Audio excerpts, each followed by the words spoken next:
Salut tout le monde, c'est Isma, j'espère que vous allez bien. On se retrouve aujourd'hui pour une nouvelle vidéo, ça fait longtemps, je suis désolé.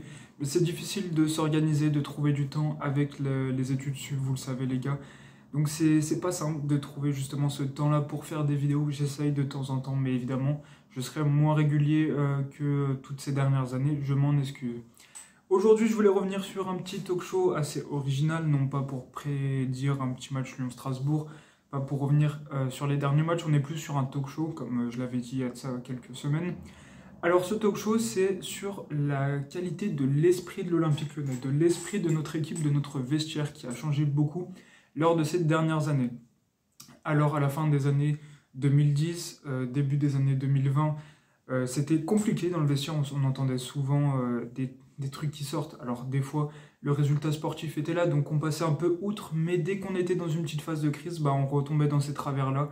On sentait que ça allait pas bien du coup, au niveau de l'esprit d'équipe, et ça sortait aussi dans les médias, ce qui n'arrangeait pas la chose, parce qu'il y a quelqu'un qui pouque, comme on dit, il y a quelqu'un qui rapporte toutes les discussions qui se passent dans le vestiaire, et ça, forcément, ça envenime.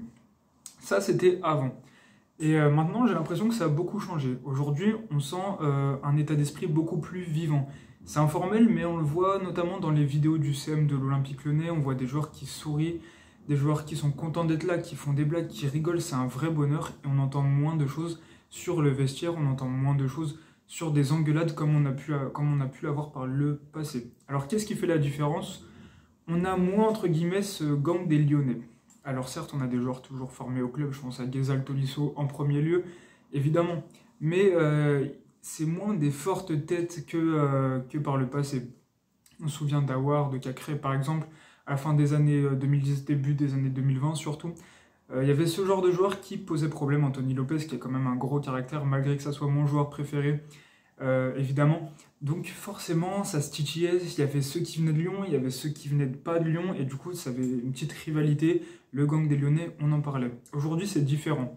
On a des joueurs qui sont formés à Lyon, qui ont moins un caractère, on va dire, de cochon, comme certains joueurs auparavant. Il y a moins cette idée-là de gang de Lyonnais, et il y a moins de grosses stars aussi. Par rapport aux autres années, je pense à l'année dernière, comme Cherki et tout, très très bon joueur, évidemment, j'admire Cherki, c'est un joueur qui me fait lever de mon canapé, c'est un joueur que j'adore regarder jouer, mais il avait quand même on va dire cette aura de star comme pouvait l'avoir Memphis par le passé, etc.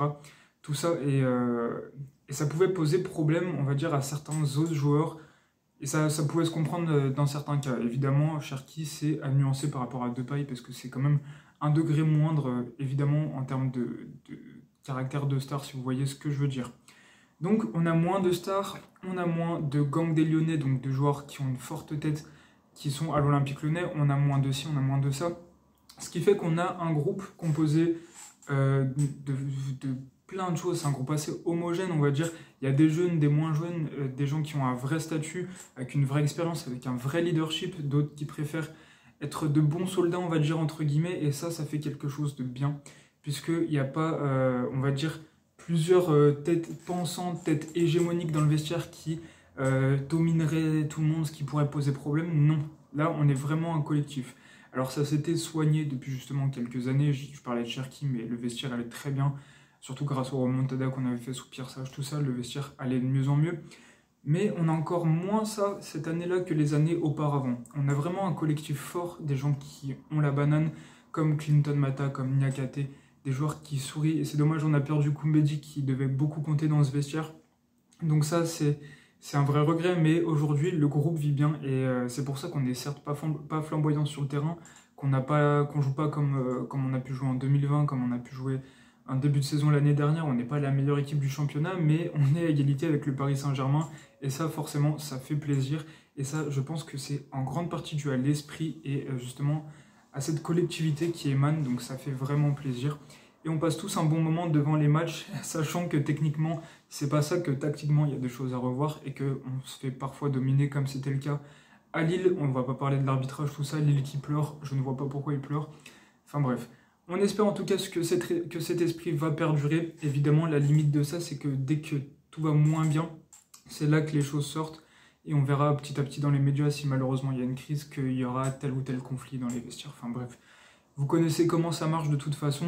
Donc il y a quand même des limites à cet esprit peut-être superficiel, mais qui pour le moment nous aide bien, parce que c'est avec ça qu'on résiste, qu'on défend si bien, qu'on fait clean sheet sur clean sheet. C'est vraiment une solidarité qui émane de cet esprit collectif. C'était ma petite réflexion aujourd'hui sur l'esprit de l'Olympique Lyonnais. J'espère que vous l'aurez kiffé. Si c'est le cas, on se retrouve pour une nouvelle vidéo et on se laisse sur une phrase de Barthruzza. Mais avant, n'hésitez pas à liker, à commenter et à vous abonner. L'Olympique Lyonnais est une formidable raison d'être heureux. Ciao les